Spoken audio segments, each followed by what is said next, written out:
And there Joe sat, one confused podcaster. And she had this to say. Oh my God. Now it's garbage.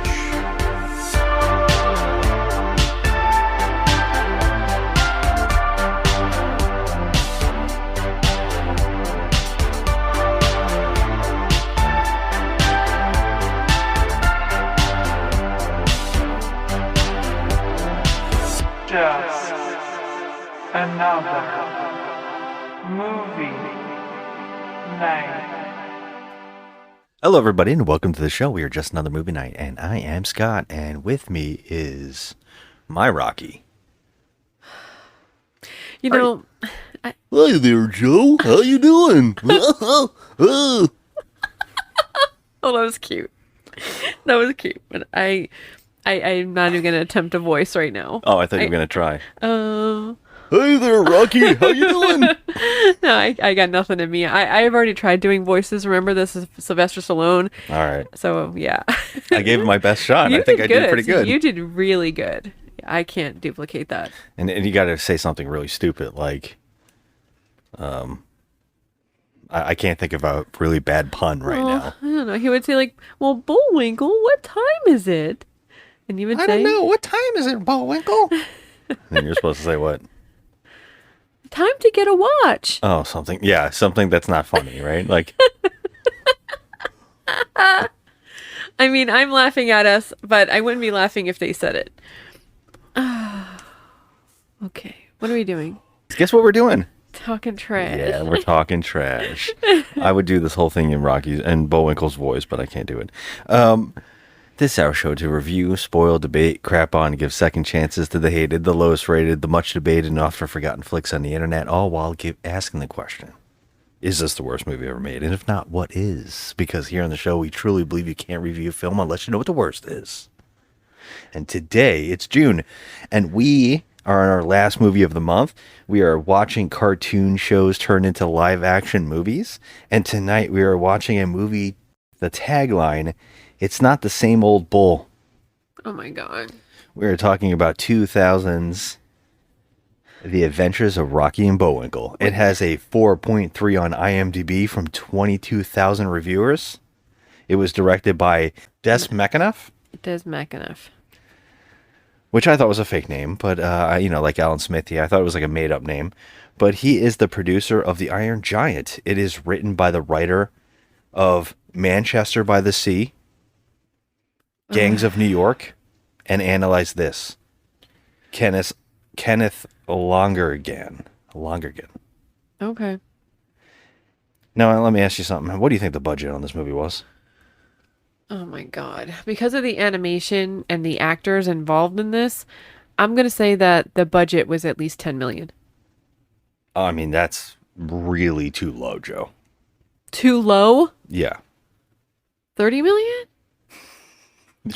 I think you're probably the worst guess of. Wait, this came First out, off, okay. you know the actors involved, and then you know that there's an animation on top of live action, which is extremely expensive and hard to do. Well, first of all, this movie came out in 2000, which I thought it came out in 95. I don't know why. Yeah. It felt like it was 95. But okay, I'm going to say 80 million. Very close. It cost $76 million, and it only grossed 35 worldwide. Oh God, that's too much in my opinion. Yeah. How are you feeling right now after watching Rocky and Bullwinkle? I'm not too happy. I'm not going to lie. That was the most painful. I really was. It wasn't even like, I couldn't. I don't even know how to say this, but like, I didn't laugh. I didn't giggle. I didn't find any of the jokes even remotely humorous. I facepalmed no less than 10 times. I was embarrassed. Yeah, and you know what's worse is there's a narration that tells you how unfunny everything is.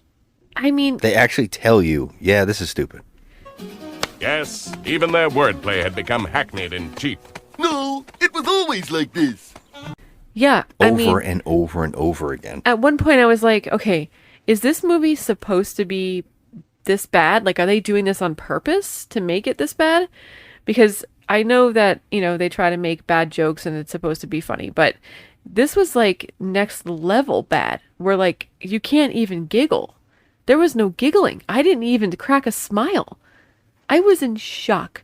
The amount of celebrity status we had here. I'm in shock. I can't get over it. Yeah, this is almost a game. It's less of a movie and more of a game of who the hell is in this movie and why.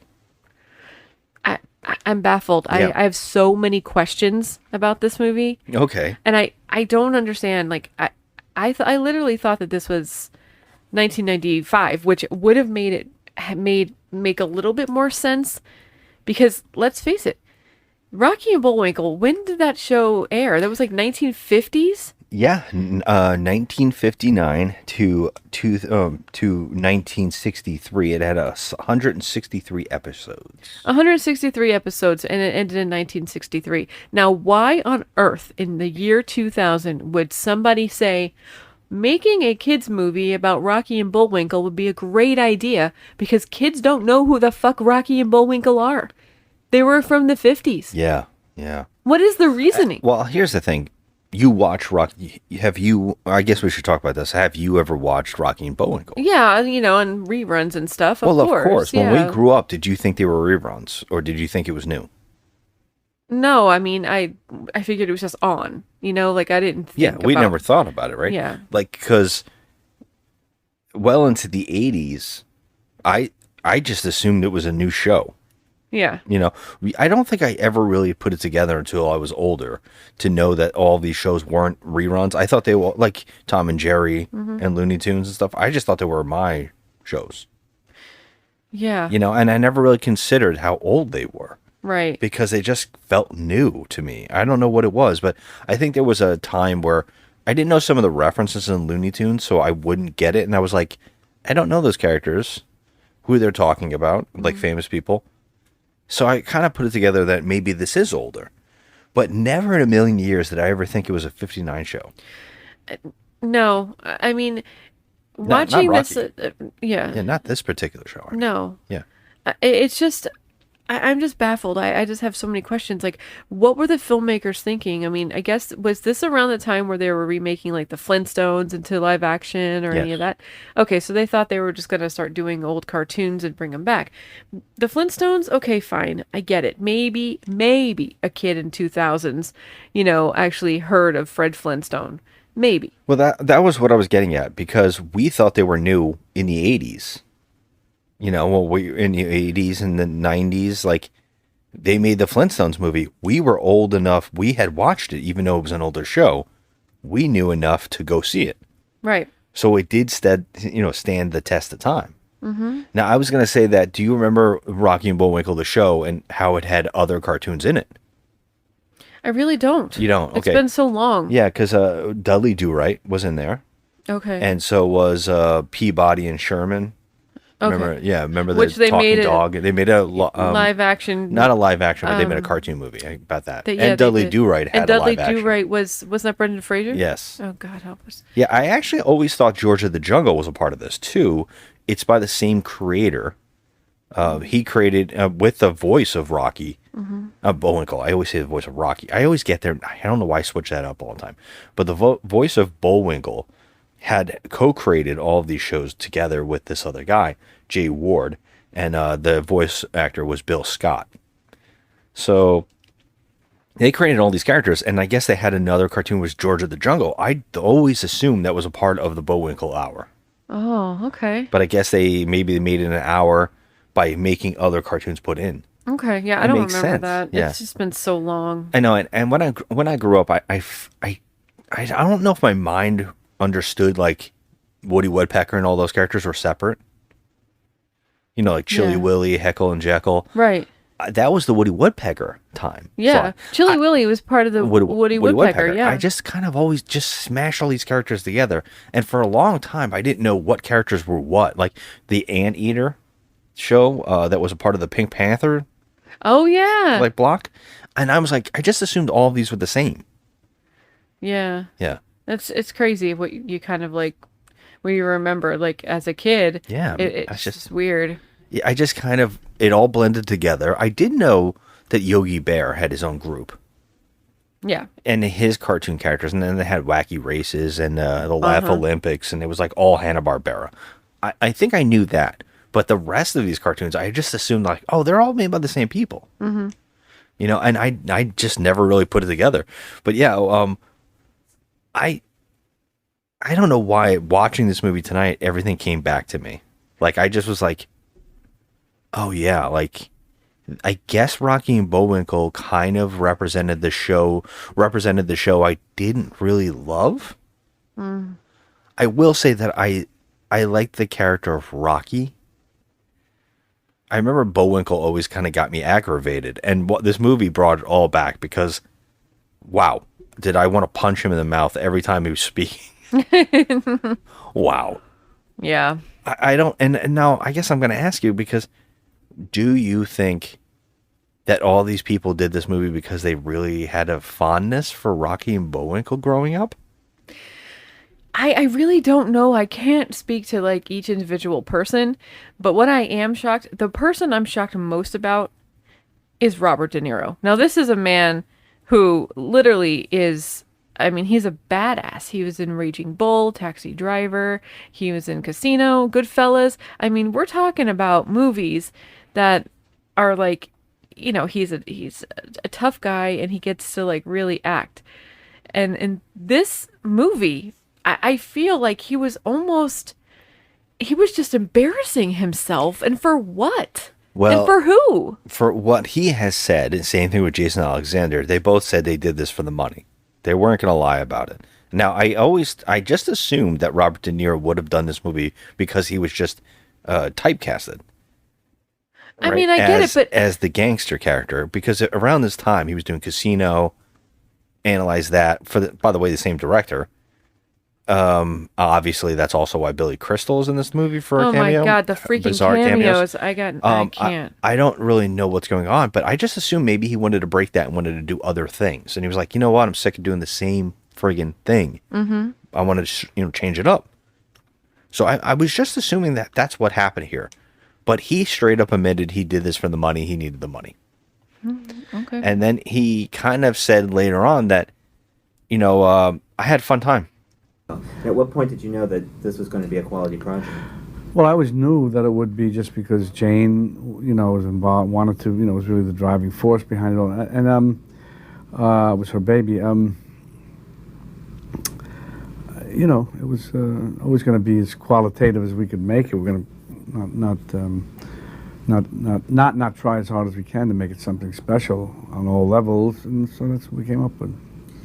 But this is all, it's fun and it's sillier and stuff. De Niro said this? Yeah, De Niro said, I had a fun time making it. A lot of the other people just don't want to talk about it. I mean, I don't blame them. It's ridiculous. This movie, it almost like made me angry, because even when we watch like really trash, like bottom of the barrel shit, I find a reason to laugh at it. Whether it's taking itself so seriously that you have to laugh, or it just does dumb stuff and you have to laugh. In this movie, there was none of that. Like, it seemed like they knew that they were making bad jokes, and they almost knew that nobody was going to laugh at this. And I'm just sitting there wondering, like, what are these little kids thinking? Like, do you really think that these kids are going into the theater because there's two animated characters? Like, you think that having two animated characters from the past is going to make for a good movie? Like, I don't get it. It's bizarre choice after bizarre choice. I just kept watching the movie going, wow, they thought this would fly. They thought this would be like, it would connect with kids. Like, there's no way that they thought this would connect with kids. There were so many sequences from the beginning to the end. There was sequence after sequence where I was like, who is this for? Right, like Robert De Niro, what do they think? He's doing a line. Are you talking to me? Are you talking to me? For no reason. It's by the way, I'm shocked that he did that, because I've heard that he doesn't like that. For the reason he did that for this movie is bizarre, because it is not funny. It's not funny, and also when you're dealing with little kids, no little kid is going to get that reference. None, because no kid has ever seen that movie. Versa happy you go. Have you liquidated Moose and Squirrel? Did you use the CTI? Yes. Are you talking to me? Are you talking to me? Then who else are you talking to? Are you talking to me? Well, I'm the only one here. So you must be talking to me. And you are lying! Whose idea was that? That was, I think, Dess's, as far as I know. He said, try this stuff. I'm writing something in. You'll see, blah, blah. And I read it, and I said, well, you know, okay, it's that. And I said, well, let me think about it. And I said, well, I might as well do it on this. It's as good a place to do it if I'm going to do it. So Everybody else has done it before, so why not you? I might as well do it, yeah. I just assumed that was for the parent. But one of the things I wanted to point out, talking about the movie a little bit, it starts off with a cartoon that virtually says that nobody knows this cartoon. Right. And it is like an old garbage forgotten cartoon. Yeah. So it's like, it's really telling you, it knows that this is bad. The movie is even telling you it's terrible. And when it starts off and it starts showing like the live action, because there's like some kind of aspect where somehow the villains of Rocky and Bullwinkle, which is Natasha, Boris, and what is it like? What's his name? General Evil or some stupid thing? No, his name is Fearless Leader. Fearless Leader. A bunch of Nazis. Yeah. Somehow cross over. Which, by the way, aren't they Russian? Okay, they're Russian, yes. And then they're like Germans. They, I got nothing. Yeah, I'm a little it's confused. very iffy on how to. Fearless Leader seems like a German. He does, but he has the Russian like accent. They all have Russian accents, but they all look like some sort of dictators. They're all dressed like dictators or something from the Nazi regime or something. Yeah. It's weird. It's next level weird. It's next level weird.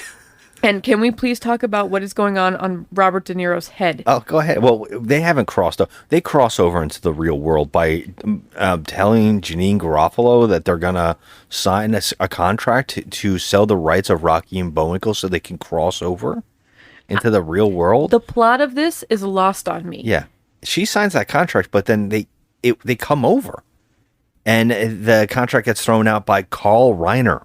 Oh my God. God help us. Carl Reiner. And this is just The cameo after amount cameo. of freaking talent that did these cameos. Like, what are you guys thinking, man? But yeah, they come over, and then you can talk about what Robert De Niro looks like because they turn into live action people. Like all the cartoons morph. Yeah, so like picture the actual cartoon characters from Rocky and Bullwinkle and what they look like, Boris, Natasha, and all that.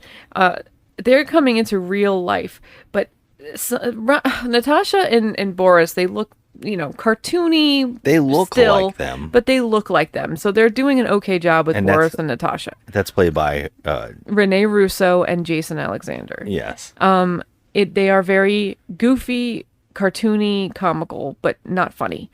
But then we have Robert De Niro dressed in like a gangster suit. It's a pinstripe suit. Oh yeah, it's purple. Okay, It's like purple yes. inside and then pinstripes. Yep. Yeah. So you know that he's some sort of boss.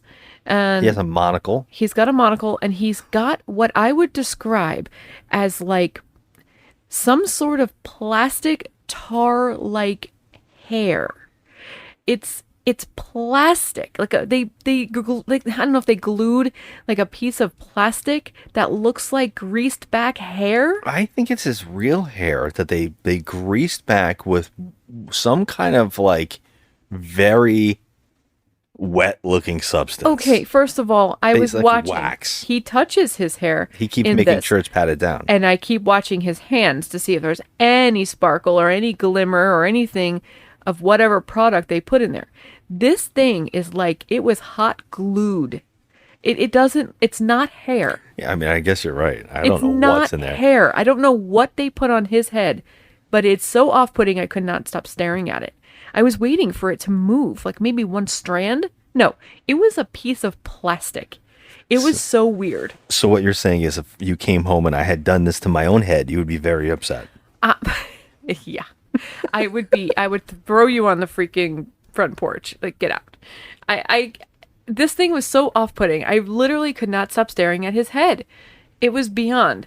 I love But it so much. the whole point, so they signed this contract to leave the cartoon world, which Janine Garofalo has a cameo. But then I'm just like, does this girl have any self-respect at all? Yeah, that's when I said to you, just wait. Because you didn't know who they were either. Like, you knew Robert De Niro was in this, but you didn't know it was Jason Alexander. You didn't know it was Rene Russo. I only knew one person in this, and I knew Robert De Niro was in this, and that is why I put off watching it for so long, because I knew that he was in this and he's going to make an asshole out of himself. Yeah. I just knew it, and I'm like, I don't want to watch Robert De Niro make an asshole out of himself. This is like, we haven't seen Jack and Jill with Adam Sandler. Al Pacino is doing a Dunkin' Donuts ad in that movie. Yeah, no. And you're just kind of like, do you really want to see these classic grade A actors do these things? No. I know sometimes you can pull it off. Like, I'm looking forward, like, the new Naked Gun with Liam Neeson. I'm looking forward to it because I think it could be really funny. And having a serious actor do a comedy is actually kind of a fun idea. But it depends on what kind of comedy. And Robert De Niro did Analyze That. It was pretty funny.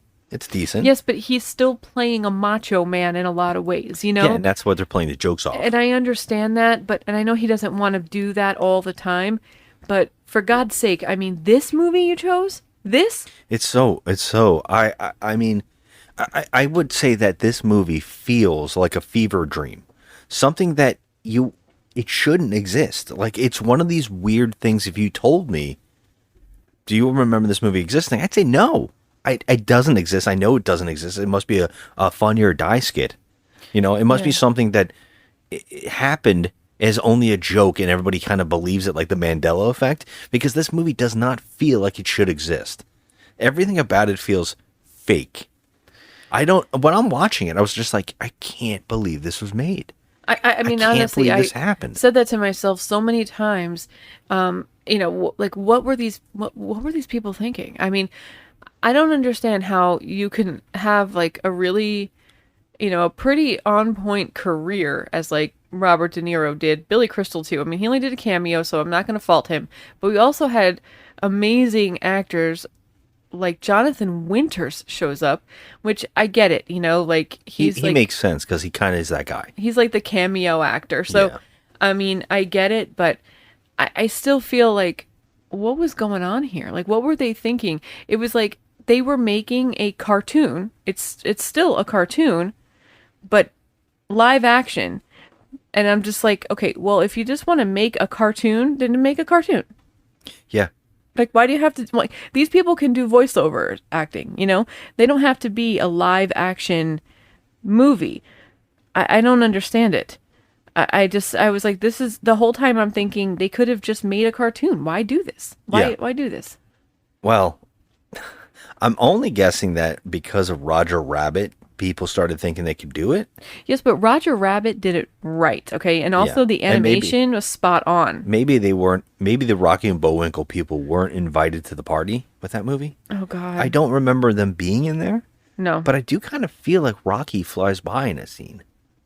I don't know. You'll have to look that up. I know. I gotta have think to of this. see, but I gotta, because everybody else is in that. I mean, yeah. Right? No Hanna-Barbera characters. Well, no Hanna-Barbera, no. Mm-mm. But it's definitely Disney and WB, Looney Tunes, and which is amazing. But I mean, it's fine if you want to be what Roger Rabbit was, because that was a great movie that was done well. I think that you should use a property that is not so ancient and lost on, the kids of today. Like, I could see if the show ended in 1963 and then they tried to bring it back in like a new thing, like, how they made I think they did. There's a couple, I think there's another version of it that happened. Really? Well, I would like to know, because like they started to remake they brought Wonder Woman cartoon back, and, they did they're trying to remake things from the past, but making them newer, Of course. And so I would feel much better about it if they did that here, where they tried to like first bring it back in like maybe the 80s or 90s, and maybe some kids will know about it. But here we're talking about 40 years later. That's absurd. And you want to know one of the most amazing things about this, because we haven't talked to them about them yet, but Rocky and Bullwinkle, we see that their lives have become crap, and then they cross over as well. The whole joke is like, getting them crossover, and the reason that they do is like this entire thing where the FBI headed by Randy Quaid goes to the White House to tell the White House, like, hey, these gangsters are taking over television and they're starting a channel called Really Bad TV. And they're going to put on terrible television that will suck the brains out of everybody and make them drones like zombies. Right. So they want to zombify that's Robert De Niro's plan. Yeah. Robert De Niro's plan is to take over the earth through bad TV. Yeah. By the way, the bad TV show in this movie looked more interesting than this movie. That's true. 100%. I think it was supposed to be funny or it was supposed to be lame, but it was like bad guys taking over the world. That was the show. And it was like kind of like caricatures of them. Yeah. But they even had a bad guy horse. The horse had a bowler hat. Yes. And like sideburns. And I was like, I'd rather watch that movie. Like whatever that is. Yeah, so that was the movie that was like zombifying everybody. Yeah, Randy Quaid tells the president, and by the way, the room, the cabinet of the White House, bad joke. It's like Inspector General. It's just like they go down the line, but we know every actor. Yes. I know every single character actor without even lines. They're just sitting there. One of them is the guy that Matt Damon, the older version of Matt Damon in Saving Private Ryan. Yeah. That's who that actor is. Like, yeah. I know every single person. And David Alan Grier just sitting there for some reason. There. And even the president is played by a guy we've seen on Seinfeld. He was in My Cousin Vinny. Oh, yeah. And he played George Wilbur, the automotive specialist that goes to the stand. Yeah. So, they tell him that. And, of course, Randy Quaid goes and gets an agent to go save the world by getting Rocky and Bullwinkle. Because they said, well, the only people that ever beat Natasha and these three villains is Rocky and Bullwinkle. So go find Rocky and Bullwinkle. But and they why? give it to what looks to me, if you told me this actress was 15 years old, oh my God, I would totally believe it. But it's Piper Perabo. Yeah, I mean, she looks like she just stepped out of like Nick at Night. One of those Clarissa Explains It All or whatever those shows were. Which is crazy because she's older than us. And she looks like she looks 15. Literally like 15 years old in this. She's supposed to be playing an FBI agent that was summoned to take care of Rocky and Bullwinkle. To find them. To bring them to save the world. Oh, that's the plot. This is the plot of this ridiculous. Just listen to this. What's her name? What's her character's name? Like Lucky Day? No, or her something name like is that? Karen. Is it Karen Serendipity or Serendipity? No, it's just as stupid Karen, though. Oh, what is it? I know. I don't Karen have it here. Valentine or Karen. Oh, I know we can come up with those fake names. Something like Serendipity. Karen Sympathy. Sympathy. I knew it was something with an S. Oh my God. So Karen Sympathy, who is 25 years old in this movie, this actress, and I just I cannot believe she's not 50 because I just assumed she was supposed to be a 15-year-old girl becoming an agent for some reason, and she's a big fan of Rocky and Bullwinkle. Mm-hmm. That's like a running thing with her character. She's trying to hide that she's a fan of theirs. Like, I don't understand. Now explain that timeline to me because... Well, it makes sense for us. I watched it too at that time, so I understand. If someone told me, hey, Rocky and Bullwinkle exists and you can bring them into our world, I'd be like, yeah, okay, I'm in. Okay, but how come it's like she's the only one who knows of them? No, there's a running joke in this movie. Well, a lot at one of people point, see Whoopi them. Goldberg shows up as a judge. I'm sorry, Judge Cameo. Whoopi Goldberg, and she also finds out that it's Rocky and Bullwinkle on trial, and she's like, "Oh my God, I'm a huge fan." Okay, but you can't tell by just looking at them who they are. It seems like you have to hear. No, she had to name. put glasses on because she was blind. Oh my God! Yeah. But you would think that all these FBI agents and people in general, oh my God, it's Rocky and Bullwinkle. They're just walking down the street. Yeah, later on, no one says nothing. The Good Burger guys. Okay, Keenan and Kel show up. Yeah, Keenan and Kel, and they show up and they're driving a car and they pick them up and they go, "Oh yeah, I used to be a very big football player at your university." What's and the I was matter, like, you? Wait a minute, they just crossed over into the real world. Yeah. Was he a big football player? Right. And yeah. What's the matter, you? And he goes, "Oh, I thought I recognized you." There's so much happening in this movie What? that I was like, what? What? It was so stupid. It didn't make any sense. I heard it when they go to the college campus. Well, first off, let me back up. The thing I was going to say before is that one of the craziest things about the old Rocky and Bullwinkle cartoon to this movie is the voice actor. Okay, so this blows my mind because, I don't know, it kind of made me happy. June Foray, she's the long-running voice actor of Rocky forever. Wow. She was doing it from the old cartoon to this movie. She passed away in 2017 at 99 years old, but she was doing that voice forever. Oh my God, like Frank Welker. Yeah. Since 1969, doing Scooby-Doo Freddy. Yeah. I think that's kind of amazing. Unfortunately, the voice actor of Bullwinkle passed away. His name was Bill Scott. What's really interesting about that is the guy who's doing him in this movie is Keith Scott, and there's no relation. Oh, that's They were strange. actually friends. Oh, wow. Okay. Yeah, and that's he neat. became a voice actor because of him, and then he took over. Oh, that's a neat piece of trivia. Like, Yeah. they're not related, though. It's no relation. I had to look it up for a little bit. I was like, wait, are they related? Because I thought maybe this was like a son taking over, but it's not. Yeah, I was a little surprised. Interesting. But there is a part where Randy Quaid was wearing Scott glasses. Yeah, so he was And I was wearing like, goggles. I don't know if that's a company or if this is a throwback to Bullwinkle meeting him and it's the voice actors. I have no idea. Oh, okay. I saw the goggles. I was like, oh my God, your name's on those. Yeah, Rocky and Bullwinkle come into the world because they get the green light, Joe. The green light They from get the the studio. green light from the studio. And And it it's the green sucks light, them in. but it's the green light lighthouse.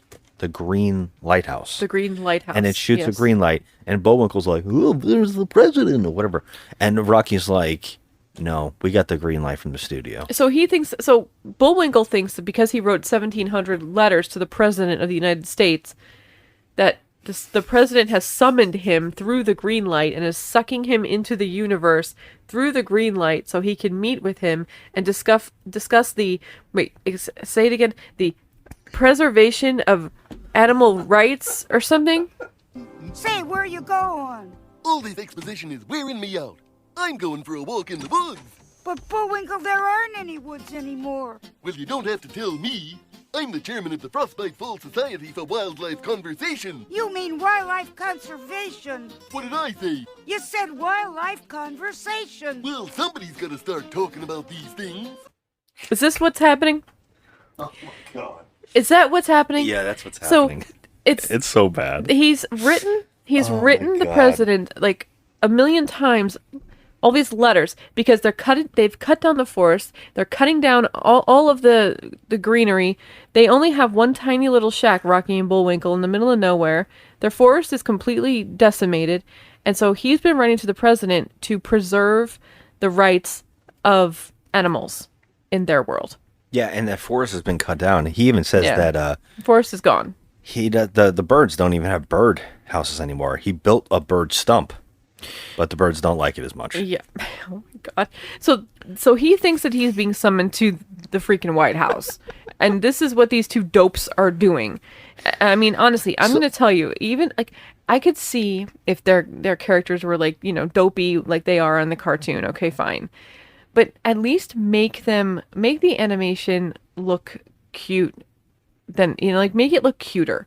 It just didn't grab me. They didn't look like super cute. Like when you see like the Smurfs or the Trolls in the Trolls movie and stuff for the first time, it's like, oh, they're so cute, This, it seemed like they didn't put any effort into the animation at all. Yeah, I guess that's something to talk about too, because in Roger Rabbit that we're talking about, they actually still use them as tunes. Mm-hmm. Now, my question is, whatever the bad guy's name is, Robert DeNiro again, I can't remember, General something or other, or evil leader. Is that it? Fearless leader. Jeez. Fearless leader, Natasha and Boris, they become live action. So why doesn't Bullwinkle and Rocky when they cross over? Exactly. So I was like, I guess I also think it would be disturbing to see them as creatures. Okay, I don't understand why they couldn't do it. Why? Because they did it with like the Rocket Raccoon kind of CG. They could have done that. Like made him look like a real, made them look like real animals. But Oh my gosh, that would be creepy. And for a fact, Randy Quaid says he thinks there's a mole in the White House, and we find out that his the president's stenographer or whatever is an actual mole, and it's a real physical prop. Yeah, why couldn't they do something to that effect? Well, we saw how disturbing that mole looked. Could you imagine what this would have looked like? I think they figured that out too. They were probably like, okay, one and done here. We're just going to use this little rat-looking thing. Again, why did they do that? I'm surprised that they even did that. Well, they did that because there's no way that it would make any sense for Toons to be living among normal human beings. That was actually played. The mole was played by the late Ed Gale, by the way. I just want to point out because we know every single person in this movie. It's crazy. Oh, he just passed away. Yeah, if he did that, but what they did here instead was they took them and they made them CG characters. Rocky and Bullwinkle become CG, and they look like a video game character. They do. They look like a video game character. And it's very strange. I will give the movie and the people who worked on this must have been like hard to work on it with a small budget. I know 70 million doesn't sound like a small budget, but for CG doing it back then, kind of difficult, especially if you watch for the shadows that they had coming off the characters. Mm-hmm. Kind of shocked that they were able to pull some of that off, but definitely seeing a lot of loopy, weird animation going on in these characters. But yeah, you could see, like, I tried to bring it to your attention when Rocky was walking. It's like the animation just lost its mind because his feet were almost flapping. Yeah, it was weird. There's parts where the animated characters have to go behind people, and you're like, that must have sucked. Yeah, it's weird because Bullwinkle couldn't fit through a door, but he's fine sitting in a pickup truck. His antlers are not penetrating the roof because he doesn't fit in the car. Like, he's huge. Remember what car is he in? That's a pickup truck. When Karen's sympathy. Oh, he's in the back seat. He's in the back seat of the car. Or no, it's a pickup truck. They were in the front, all three of them. And remember, she steals the car or whatever from the prison guard, and she finds them on the road and picks them up. And she gets them in the car, but his moose antlers would never fit. Huh. So it's just... I feel like they showed like the top bend or something like that. Like he stuck his antlers in it. Nope. They do things like that a bunch in this movie. I mean, that's like the least of the problems here. No, exactly. But the craziest part is they become CG characters instead of like live action, which doesn't make sense for the other characters. And there's no real explanation of it. But what's really odd is the whole trek between this Karen character and Rocky and Bullwinkle. When they start going on, they get split up and they have all these adventures. John Goodman comes and arrests Karen at one point and brings her to jail. She just gets thrown in jail. She doesn't even get like a court case. She just gets thrown in a maximum security prison. Yep. And on a show of Cops, by the way. Mm-hmm. Oh yeah. Yeah, John Goodman's on Cops. Yeah, they're on Cops, and all these jokes just fall flat. I wanted to say, when I was talking about things like odd picks over and over and over, one of the odd picks was the movie actually starts with commercials telling us about how crazy television is, and the first thing we get is a woman who opens up her shirt to reveal her bikini. Yeah. And I was like, what the fuck? Yeah. This is a kid's movie. Right. It's supposed to be a kid's movie. Every time something happened in the movie, I was like, why did they think that was a good idea? And then some of the references, like, I guess Bullwinkle finds out about rap for the first time, and he gets jiggy with it, he says. And I was just like, I can hear everybody going, during the whole movie. Like, I was doing that, like, in my head no less than 100 times in this movie. Like, they tried to make the jokes kind of, for the present time in 2000, like what was going on in 2000. So they try to make it hip and like, yes. And they tried to like, correlate it to what was going on in the year 2000, but it just didn't hit at all. It was almost embarrassing. It's like these characters were just making fools out of themselves. It felt like at any moment he was about to bust into a rap and they were going to do something like that in this movie. And I was like, please God, Yeah. don't make that happen. Which is funny because it happened in last week's movie. So in this week's movie, I was like, oh no, we're going to do it all over again. We're going to get uncomfortable for another time. Yeah. But luckily it never goes there. But what it does do is even more bizarre. Every choice that they have, like, they just keep going on the run. Natasha and Boris try to kill them a bunch of times, like, and that's supposed to be funny, but it's just really corny. Yeah. It's like, and one of the weird things is when they get picked up by the Good Burger guys, they get brought to their university. First off, those characters are in a car saying they're searching for America. Okay, And I think this is just a callback of how, like, kind of mimbos. They're dumb. Well, they're not supposed to be their Good Burger characters, I don't think. Well, see, I motioned to him, like, are we going to stop at a Good Burger here? Because what's-his-face didn't have his hair. In fact, Keenan had his hair. Yeah. So they were swapped. Yeah. And I think Keenan was doing a voice. He was. Yeah, and so I was like, they're searching for America and they can't find it anywhere. But then they just end up going back to their college. Now, the weirdest thing happens. They're at the college. They're protesting moose. Yeah. What's a plural? The plural of moose is moose. That's weird. Doesn't it sound strange? Mises? We jinxed ourselves. God. Okay, so they're protesting moose, and I don't understand why. And I think it's something to do with the villain said, "Oh, we're gonna buy the rights to them, and then like ban." I don't know why this is happening, but Bullwinkle has to go and defend himself. But he doesn't do any defending. He actually He just says something so stupid that everybody's like, well, we can't argue with that, so we'll applaud him. Yeah. And by the way, in the credits, I didn't see her, but it says that one of the cameos there in that part was Taja P. Henson. Taza P. Henson? Taraji P. Henson. Cannot say that name for some reason. Okay. Okay, I didn't see her. I know, I didn't see her either. I was looking. It said, it sounded like it was her first movie. I was like, oh my God. Oh, geez. Okay, so if it was just like she was in the background, then we won't hold that against her. Yeah, even Robert De Niro has like a scene where they're making an entire thing like to show that his device can like brainwash people, and they're like doing like a test thing for the TV, and we noticed like that guy next to him was the guy from basketball with and, Squeak. Yeah, Squeak. How am I supposed to get a chick in there? Yeah, he's an Orgasmo. He was on like the South Park guys always had him on. We're like, hey, you pointed that out. I could not believe it. I was like, I didn't even notice. Oh my God, he's like it great. shocked me. But this whole movie's like that, and I don't really understand half of the premise of this movie, but I know for a fact that there was a scene in this movie where I just was floored with how bad it was, and I couldn't stop laughing during it because of how bad it was and how long it went on. It actually killed my laughter because it went on, and that's a scene where I guess the running plot line with Rocky is that Rocky, and I always feel like I should say Rocky's a girl. Well, voiced by a female actress. He's voiced by a female, but I think Rocky's a boy. I just always wanted to assume that maybe Rocky isn't, but it's like Bart Simpson, you know? Yeah, but Bart, is a boy. Well, you're at least told that. But I always just assumed Rocky wasn't.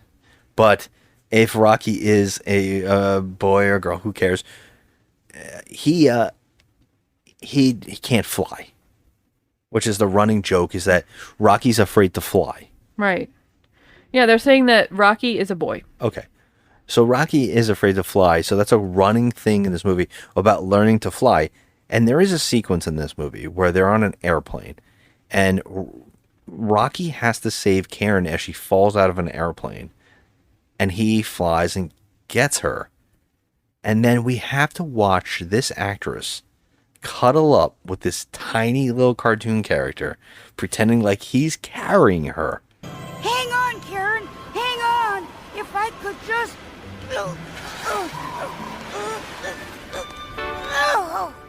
Rocky, you're flying!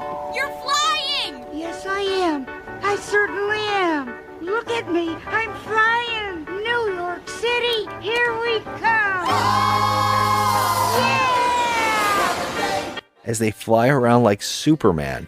And they have this go on for a while, and it looks horrendous. It's bad. And I could not stop laughing about how bad this was and how nobody said, maybe we should cut this out. Maybe we should only show it for a second. And they just kept showing, flying from one state to another, and they just keep doing it. It's so the CG is so awful. Like you can tell they're on like a green screen, and they're just like on a harness, and she's just like dangling there because obviously she's working with nothing. It's a cartoon. Yeah. So she's just dangling there, trying to pretend she's holding on to something, and it is next level bad. I guess I should have said that Karen got out of jail by breaking out with some dumb guy who went to the movies with her, and that's like a plot line too. But it doesn't matter because none of it is funny. None of it matters. None of it matters. It is just really bad. And and don't forget, in between all of these stupid little things happening, Boris and Natasha are constantly trying to kill them or trying to capture them. And then they're like, maybe we should quit. Yeah, maybe we should quit because it's getting us nowhere. Like, they're the worst villains of all time. Oh, they've always been, yeah. It's like the Roadrunner and Wile E. Coyote. So, like, I Wile E. feel Coyote, like give up. Man. Wile E. Coyote, like that guy, man. He, you got to give him credit. He's my favorite, though. He is really persistent. You know. Oh, I want him to get that Roadrunner because that Roadrunner is a little shit. And he could order food the whole time because he's got a lot of money on his credit card to get Acme products. Yeah. And you could just order food. Right. So, but he's like, no, I have to eat the Roadrunner. One time he went after Bugs too. You know, he wants to eat him too. You know what? I would say that Bugs Bunny he can get annoying, but there's nothing more annoying than the Roadrunner. I would love to capture that fucker. That's the put joke, him on though. a spit. The cockiness. Fry him up, and serve him with toast. Oh, poor Roadrunner. No, fuck him. He's an asshole. Why is he an asshole? The guy's trying to eat him. No, well, he's always provoking him. Stop provoking Wile E. Coyote. How are you provoking him? He chases him. No, he doesn't even have to. Wile E. Coyote shows up all the time and tries to get him. No, he doesn't. He sits on the side of the road and waits for his turn for the Roadrunner to run by so he can capture him. Yeah. But he's still always provoking him. He's provoking him. How is he? He's like, nah. Roadrunner's just trying to get from A to B. Is he, though? Yeah. Why is he always... He knows where Wile E. Coyote hangs. What? Why does he have to go over there? Wait a minute. You're saying that Roadrunner's turf isn't the same as Wile E? Roadrunner can get a new turf. He doesn't have to be, like, hanging around. So he should give up his home because the guy's trying to kill him. Why is it his home first? It could have been Wile E. Coyote's home first. Maybe he's impinging on Wile E. Coyote's personal space. I don't think that's what's going on there. No, I think it is. And I think he should get what he deserves. Little bastard. That's what I'm telling you. I can't believe we're rooting for the bad guy over the good guy. Oh, I always root for Wile E. Coyote. I think that no one understands him. He just wants to live in peace. And this little fucker keeps going, meat, meat, meat, meat. But the problem is, once he does eat the Roadrunner, what then? Yeah. Yeah. I mean, I would feel That's his satisfied. life. I would feel satisfied doing My it. favorite Looney Tunes, right, is a skit where it was the wolf and the sheepdog. And the wolf was trying to eat the sheep the whole episode, and the sheepdog kept beating him. And then at the very end of the episode, there was a beep. And they looked at their watches, and they went and punched out. Said, I'll see you tomorrow. That's one of my favorite Looney Tunes episodes. That's really because cute. That's exactly how I imagined Wile E. Coyote and Roadrunner. That's really just that's punching cute. out like this is just their normal day. Yeah, This it's is like, their we're job. done. Yeah. Yep, we're done. No, we had Love enough today. that joke. Not working overtime. I forgot we're talking about a movie. Oh, is it a movie? I don't think it is. Is it like a freaking eyesore? It's crazy. I'm trying to think of the other crazy stuff that happens because there's so many weird things. I wanted to tell you really quick. You said that Keenan and Kel were not playing their Good Burger characters, which they weren't. But it's funny because they're playing Lewis and Martin. Yes, I saw that too. I saw that in the trivia. I forgot about that. Okay. Yeah, which is actually a Martin and Lewis joke. They didn't have any funny moments at all. Nothing. Like, no. There's nothing funny about them. Oh, they give them a car and they smash into a wall. Yeah, it's like, that's it. There is nothing funny.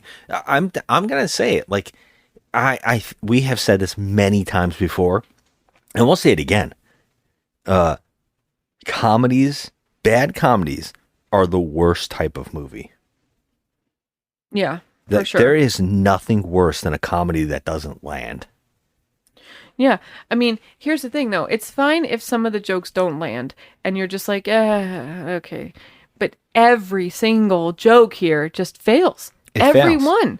Yeah, I don't even. I mean, I might have laughed a few times in the opening here because of something that was so stupid that it kind of made me chuckle. But yeah, I agree. It is just horrible. No, I know why they hired these actors, and I know that they needed some star power in order to get their film promoted and made and everything. They needed some star power because, like I told you before, this cartoon is from like the 1950s and 60s. No kid is going to want to see this based on just two animated, people, like two animated cartoons, like cartoons from the 60s. No kid knows who, Rocky and Bullwinkle are. That's the funniest thing about this month. We could have done an entire month on these live action turn to like cartoon shows turn live action, because there's a lot. And the one thing I noticed is I don't know if any of them were ever successful. And I'm sitting here thinking about it because when I looked it up, there is a live action Yogi Bear. Oh yeah. Well, if you saw the cast in that one, you'd be even more shocked. No. Yeah. I wanted to watch that. There's a Woody Woodpecker movie. Okay, that I remember. I didn't. Yeah. We didn't see it. I know we haven't seen it. I don't think I actually. Okay, I take that back because, well, I guess I should have said a cartoon with live action besides Roger Rabbit, which wasn't a cartoon before that. That was its own thing. But I guess George of the Jungle was pretty fun. I actually think I remember really liking that one. I don't remember it. Yeah, I actually remember thinking that was a funny film because maybe it was I really liked the actor at the time. But I remember Inspector Gadget's awful. So many of these films are so bad. There is a Fat Albert movie that was on my list too to watch. Oh yeah, I do want to still watch that. That's got to be awful. I mean, I can't even imagine how bad these movies are. Well, I know, but Fat Albert, that's our generation. So is we weren't around watching the TV back in 1964 or whatever, 1960, watching Rocky and Bullwinkle show. We weren't. Yeah, I guess not. So it's not our time, our generation, but I mean, we do know because we watched the reruns and stuff as kids, but ultimately, I just want to know who they made this movie for, because the adults will not laugh because it's just not funny, and the kids will not know what to do. Yeah. At the end, another scene in this movie that happens where I once again said, what were they thinking? There's a point where Boris takes Jason Alexander, grabs a gun. By the way, you can clearly tell there was no clip in the gun. They showed it right in the shot. Oh, I did see it. He steals from the FBI agent, our main character, and he points it at Rocky's head. Mm-hmm. And I kept thinking to myself, never in a million years that I think we're gonna watch Boris put a gun to a cartoon character's head. Mm. In live action for a kids movie, it just felt so surreal. Yeah. And it was just another in a long line of who the fuck gets this? Right. Even Jonathan Winters, you didn't even recognize him, which is weird because to me, he was a legend. I just thought he was one of the best comedians. And he shows up 3 different times in this movie. And it is very strange because I kept thinking, what person in 2000 knew who Jonathan Winters was except for the parent that was bringing the kids? Right. That's all I could think. Same thing with, there's a part where Boris and Natasha fall, and Billy Crystal is walking through the street with a mattress on his back for no reason, and they land on the mattress. And that's supposed to be a funny joke. There was nothing funny. In fact, when I saw Billy Crystal, all I said to you was, no, Billy Crystal, no. And that's everybody. I mean, that's I thought you were going to forget about John Goodman, but yeah, everybody who shows up, and they're all pretty much big at the time. Yeah. Yeah. I mean, yeah. Well, actually, because we were just talking about the Flintstones, John Goodman played Fred Flintstone. He did. And it was 1993 or 1994, something like that area. And he played Fred Flintstone. So you should learn from your mistakes, man. Well, he didn't do the sequel. No, but still he did the movie. So like, Well, why he did would the first you... one, then the second one, no one came back, as I recall. Well, rightfully so, but he still is jumping into a cameo in a movie about a freaking old ass cartoon. That casting is one of the what is worst wrong with casted you? movies, by the way. That Flintstones film. Looking Oh at God, thinking who was back in about that? it, is Rosie Rosie O'Donnell. as Rosie like O'Donnell. as Betty, right? Yeah, who was Barney? It was Rick Moranis. Oh my God, it was Rick Yeah.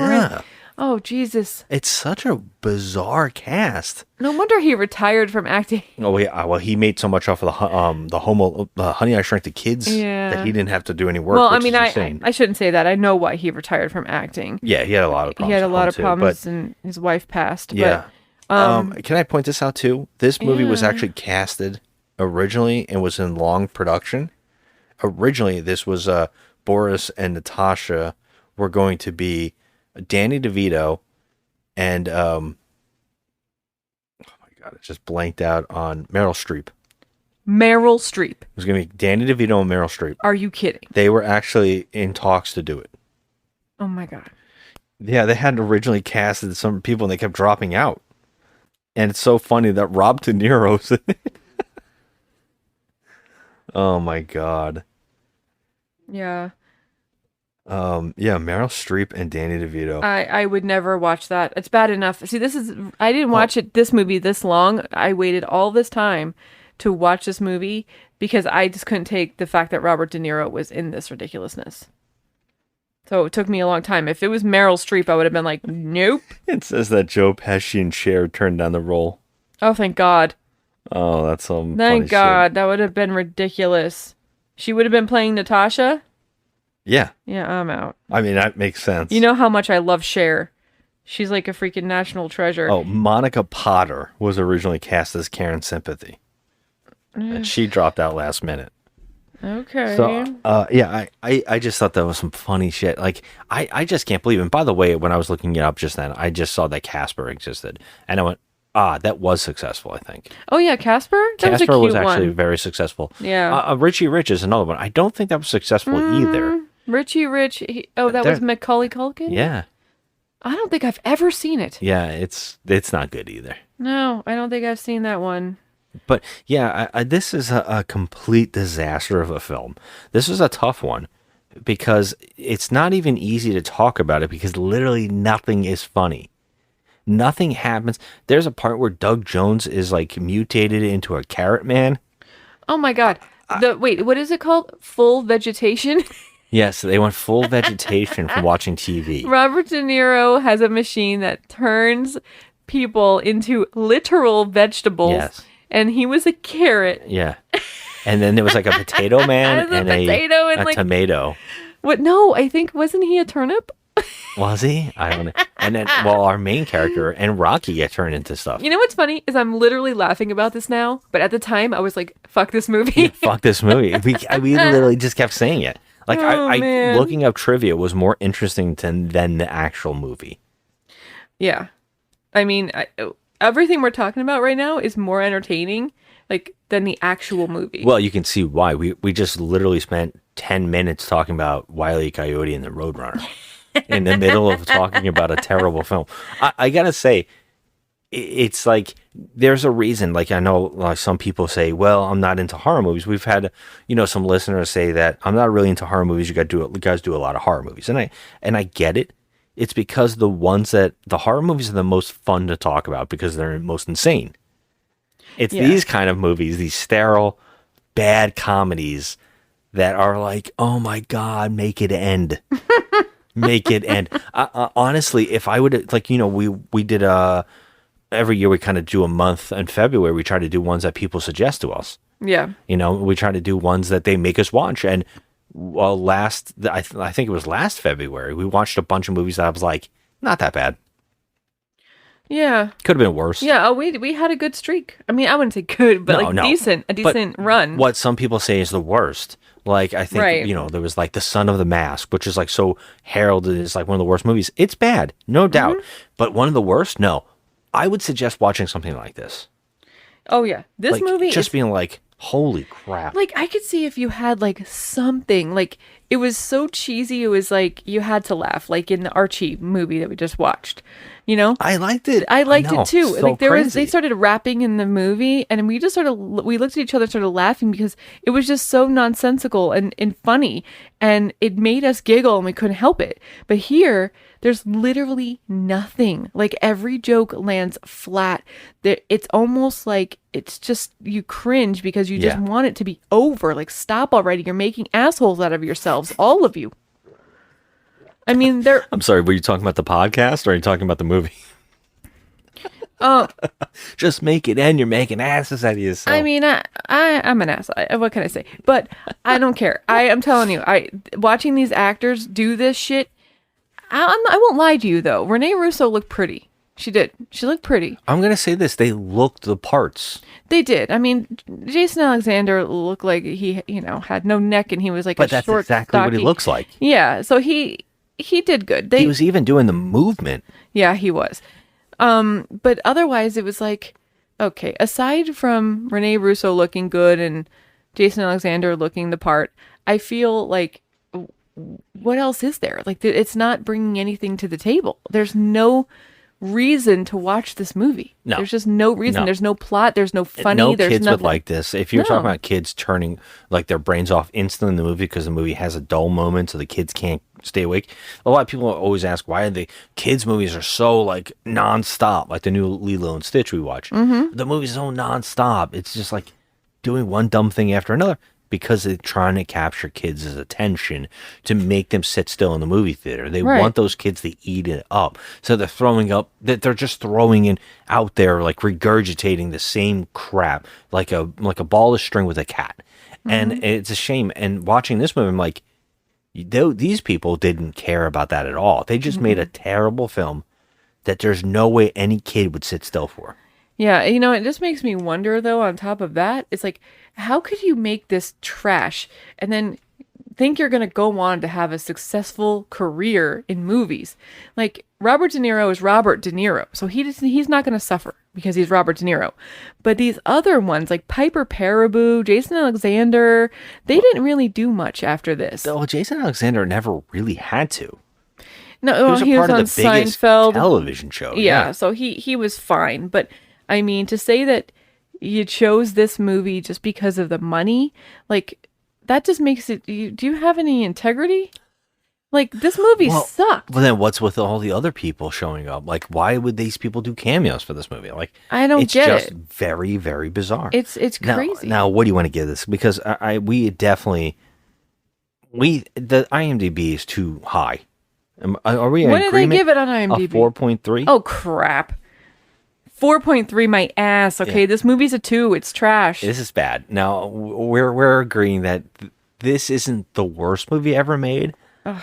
It's bad. It's bad. We are definitely going back to our list for this one and putting it on our list because I think we both agree that this deserves to be in the top 5. Oh, it deserves to be in the top 5. This is bad. Where would you like to put it? Because I'm going with number 2 spot.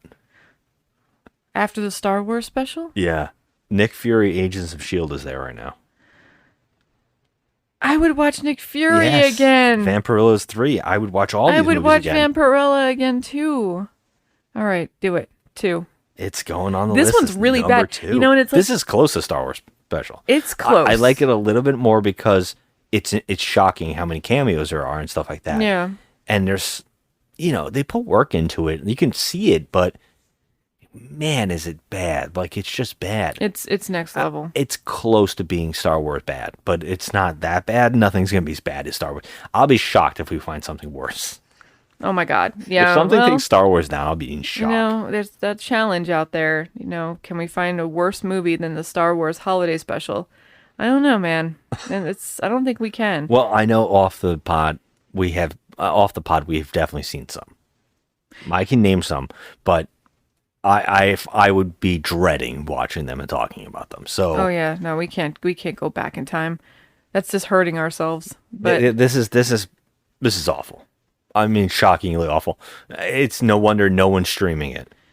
Yeah, we had to pay for this trash. Luckily, I had it for free because I had some money off my Amazon shopper panel. So luckily, I got it for free. You know, we're part of the problem. You see, I know. We're part of the problem. We gotta help fund the other 60 million that they never made back. Oh my God. 40 million they said they lost, but with advertisement, which I don't remember Ridiculous. advertising at all for this movie. Yeah, at all. I wouldn't even remember. There is a part where Rocky has to surf the internet, and there's like dead companies flying around on it. America Online. Yeah, but Best Buy, it's like they're almost all gone. Like it's just a weird thing that happens in this film. I know. And you know what? There's a really weird part in this movie where they use a liquid to kill a cartoon character very similar to Roger Rabbit. Mm-hmm. They bring in some kind of weasel guy in a costume, a cartoon. They strap him on a wall and they like shoot him. Yeah. And later on, we see him again in the internet. Yeah, he's floating around there. He's surfing around. He's surfing the internet. You get the joke? He's surfing the internet. You get the joke. I said jerk. You get the jerk. Yeah, you're a jerk for making that joke. I didn't mean to make that joke. That came out. Well, do you have any reviews? That brings us to our segment of why we can't have nice things, where I read out the two extremes of the internet reviews, a 1-star and a 10-star review, as proof that people just can't rate movies. I mean, they don't know what the fuck they're talking about. And I'm not saying I'm the best reviewer either, but goddamn, guys. So this is the 1 out of 10 that I found, and it's titled, I Want to Cry. Oof. This guy says, P.U. What smells so bad? It's this modern version of Jay Ward's classic TV comedy. Jay must be turning over in his grave. I hope his widow got a lot of money. Single worst piece of casting. Jason Alexander as Boris. This guy is acting poison in any character other than playing himself on Seinfeld. The moose and squirrel are now only props supporting a brain-dead FBI girl. If you are lucky enough to be familiar with the original TV show, avoid this disgusting movie. I think I'm going to burn my copy before it stinks up the house. Even the animation is worse. If you like this crap, watch Listen Up. If you want a good new animation, watch The Simpsons. So that was, yeah. Wow. Yeah, that's aged well. Yeah, no. So the 10 out of 10 is just flat out. Okay, here we go.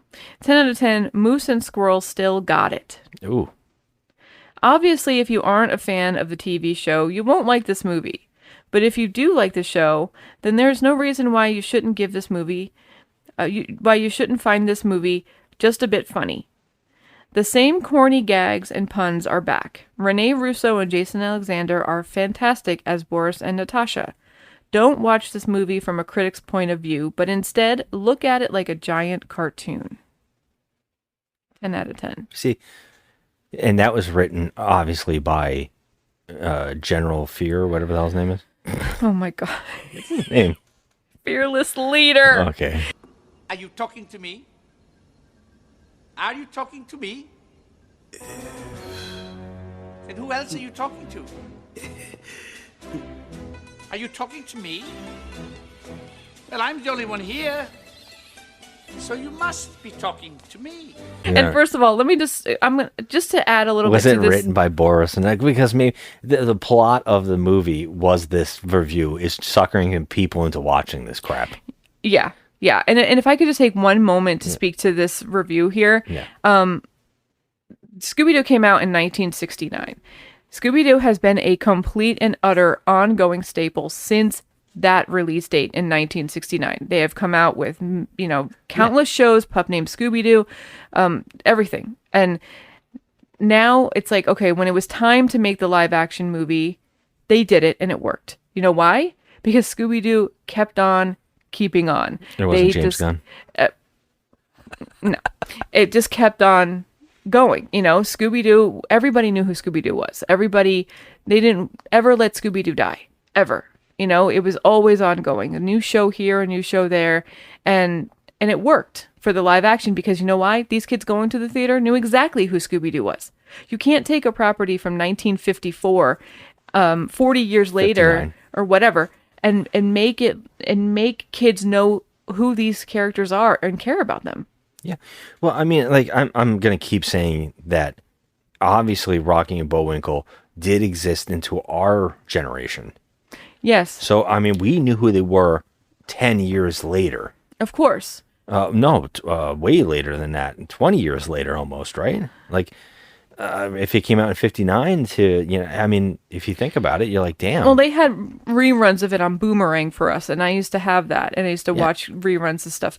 Yeah, about 25, not even Boomerang. I mean, I think it was on normal television for us, and that's close to 30 years after it came out. Yeah. And when it started anyways. Mm-hmm. And that's pretty amazing that it stood playing on television. Kids still watched it into 40 years.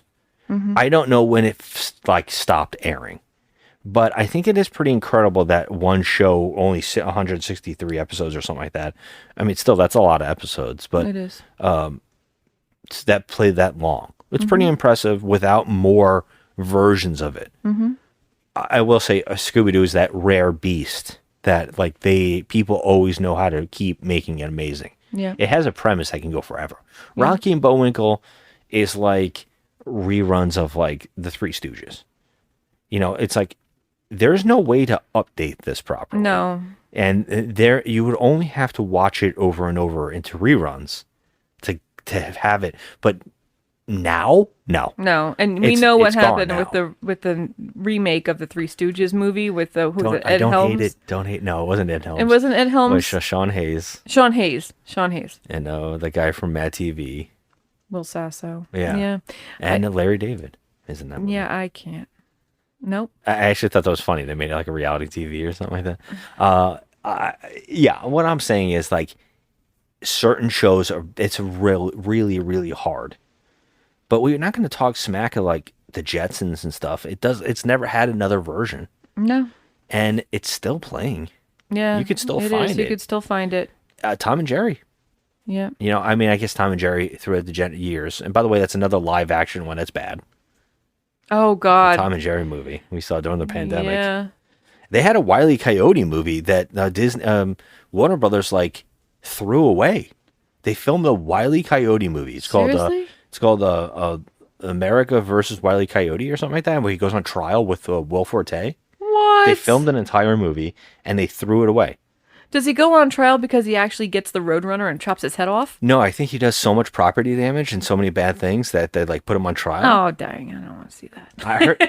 I've heard people say it's actually kind of decent, and it's shocking that they didn't release it. I know, man. But I would like to see... I've seen screenshots of it. I wanted to see an ending of that movie where he actually gets him. Yeah, I think that's a bizarre thing that we're gotten to the point like, who the hell knows? Like, do kids even know who that is? And I think that's what they're thinking. Do kids care? Probably not. And I think that's where this Rocky and Bullwinkle conversation comes in. Yeah. Where I'm saying to you, you can't blame them for trying, but we can't also say what kid knows who that is. We would have known who it is. Well, we know who it is still today. Yeah. I mean, I don't know. I don't know. I mean, we're a different age group. I'm sure if you asked a little kid right now, a 10-year-old or something, no way. Yeah, but I can tell you right now, we ask our 3-year-old goddaughter, do you know who Scooby-Doo is? Of course. And she'll stroll in here in a little Scooby-Doo dress. I did say that there's certain characters who have been able to stay alive. Mm-hmm. But certain characters, it's difficult, Yeah. Yeah, it is. And this is one of those characters. It's just you have to have people putting love into it and wanting to keep it alive. And that's what, the Scooby-Doo property has been staying alive for. Because there's people that are behind it that, I know. they love it. They put love in it's their either thing. It's either that happens or we get a live action horror movie version, which is like me explaining to people that H&R Puff and stuff and the Banana Splits existed. Mm-hmm. And people did not know those characters ever existed. Yeah, but now we got the Winnie the Pooh. We got a horror movie of that. We got what is it? Popeye. Sleigh Boat Willie. A Screamboat. Screamboat. They had to Willie. change the name because they get a lawsuit anyway. Okay, so Screamboat and then Popeye and all these properties. They're all. So it's like some of these people they haven't stood the test of time. By the way, that's another live action. People hate Popeye, but I actually kind of like it. So. Oh, I think it was silly fun. It was cute. like that film. I know. I can watch Robin Williams do anything. He's so good. So much stands in my head for that movie. I know people hated it. But yeah, all I got. This was an easy small talk, and even though that we're still going an hour and 20 or whatever it is, it's an easier one to talk about because we have nothing to say. I mean, it's just bad. It was just really bad. I mean, there was just so nothing crazy. I really, if I could crack a smile during this, I would probably elevate my score. But there was not even a moment where I was laughing because I was face palming. Usually I laugh because I face palm. I wasn't laughing at all. I was absolutely miserable during this. So, yeah, this sucked. Sucked. Oh, man. All right, so next month we're moving on to a new genre, and it's actually someone who gave us, they picked a genre for us. Yes, thanks, Beck. A friend of the show, she reached out and said, hey, I got a theme for you, and that's killer body part films. Okay, so that's gonna be awesome. We're back on track to something we actually enjoy. Yes, I am super stoked about this, and I cannot wait, Beck. So thanks for recommending this. Yeah. So next month, killer body parts starts, and I got a list of some good ones. So we'll see how that goes, and hopefully nothing is as bad as Rocky and Bullwinkle was. Jesus, it can't be. It can't be. Every time we hit the bottom, we go back up. So I'm looking forward to it. I mean, I'm going to be watching a movie about a killer penis. All right. I think I have a killer penis film. Let's do it. Let's do it. That's going to be much better than this piece of crap. We might eat our words. So until next time, thanks for listening, everybody. Reach out on Instagram at The Crafty Misfit. That's Joe. And me at Just Another Movie Night. And tell us themes, movie picks, your worst movie ever made. We'll do it on the show. We enjoy it. Well, we didn't enjoy Rocky and Bullwinkle. So, and also, Joe pointed out, if you've seen a movie that's worse, if you think it can beat our number one movie, I'll give it a shot. So reach out and tell us. Until next time, have a good one. Bye.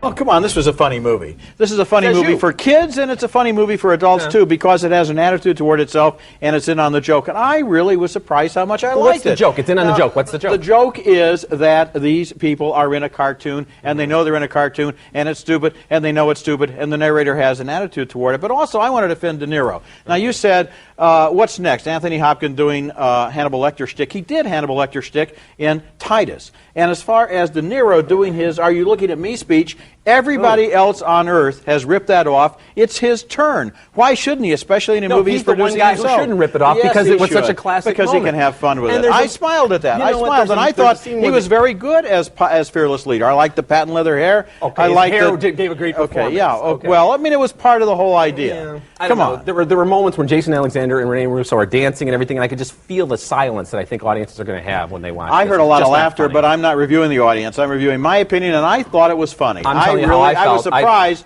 and most of these retreads of TV cartoons fall flat on the water. Look at the remake of the Flintstones, for example, the sequel. This one, I think, had it. There were some laughs, and I give him points for trying to do something different.